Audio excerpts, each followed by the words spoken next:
అయ్యో, బియ్యం నిండుకున్నాయి. ఇప్పుడెలా?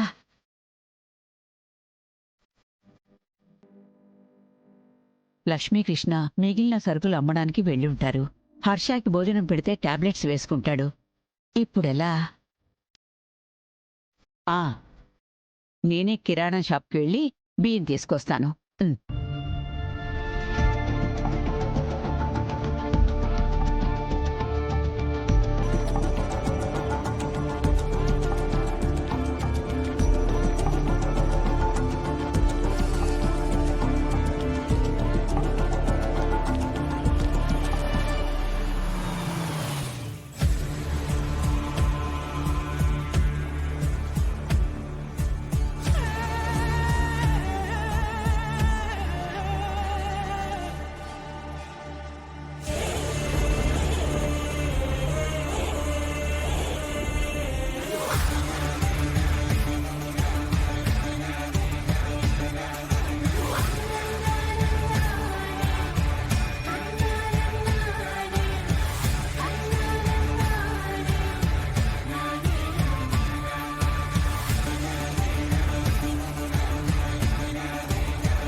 సార్.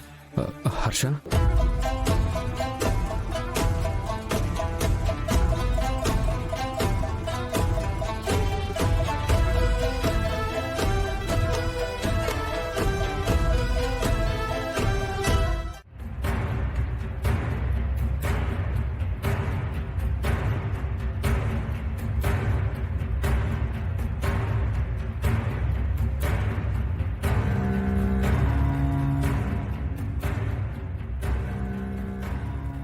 అయ్యో పాపం, సిరికి ఒళ్ళు మండిపోతుంది శాస్త్రా. అవును బాబాయ్, నేను ఇందాకే చూశాను. పోన్లే, దీనికి జ్వరం వచ్చింది కదా, ఈ కొన్ని రోజులు ఇది నా జోలికి రాకుండా ఉంటే చాలు. ఈ సిరి జ్వరాన్ని ఉపయోగించుకుని మేమిక్కడి నుంచి వెళ్లకుండా బావని కన్విన్స్ చేయొచ్చు. నాన్నా,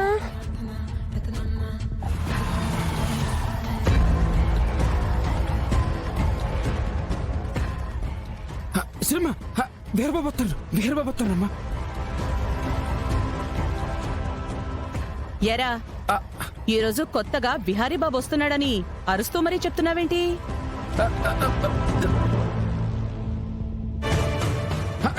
ఏట్లేదు పద్మశమ్మ గారు.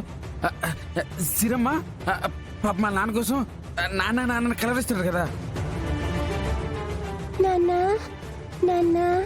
బిహారీ బాబు వస్తానని చెప్పినానమ్మా, అంతే.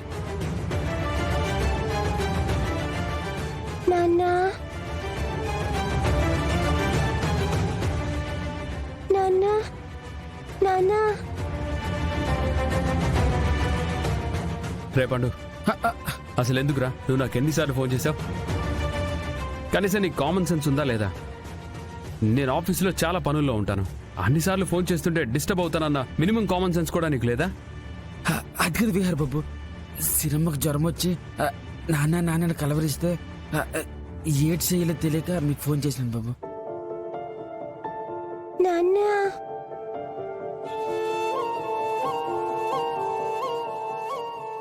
అసలు మీరు ఇక్కడ ఇప్పటిదాకా ఎందుకున్నారు?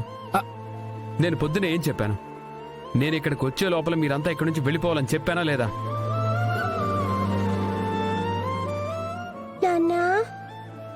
బావా, ఇక్కడ సిరికి బాగోలేదు.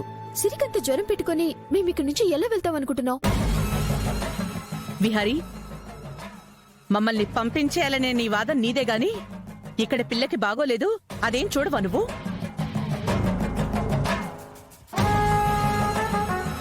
అరే విహారీ, పాపకి బాలేకుండా ఇప్పుడు వాళ్ళు అక్కడికి వెళ్ళి ఏం చేస్తారు చెప్పు? పాపకి తగ్గే వరకు ఇక్కడే ఉంటారులే.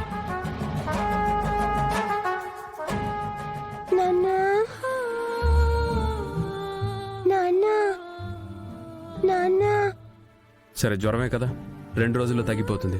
2 రోజుల తర్వాత అయినా మీరు ఇక్కడి నుంచి వెళ్ళిపోవాల్సిందే.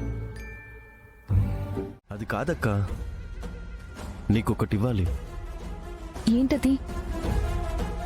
ఇందాక నువ్వు బయటికి వెళ్ళినప్పుడు మా బాస్ ఇక్కడికి వచ్చారు. ఆయన నువ్వు క్రిష్ చేసిన సహాయానికి ఒకటి ఇచ్చారక్క. ఏంటి మావయ్య? క్రిష్, అక్కడ కవర్ ఉంది, తీసుకురా.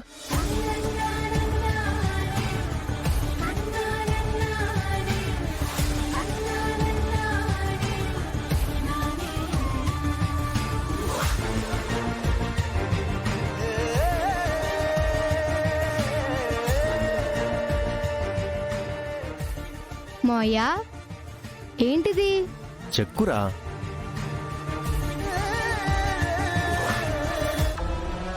క్రిష్ అది తివ్వు.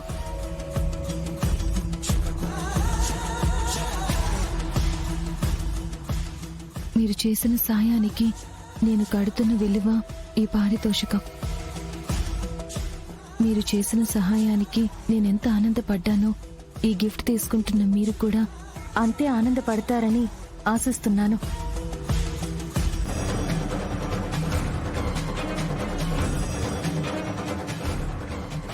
హర్ష, ఏంటిది? మేం చేసిన సహాయానికి వెల కడతాడా ఆ మనిషి?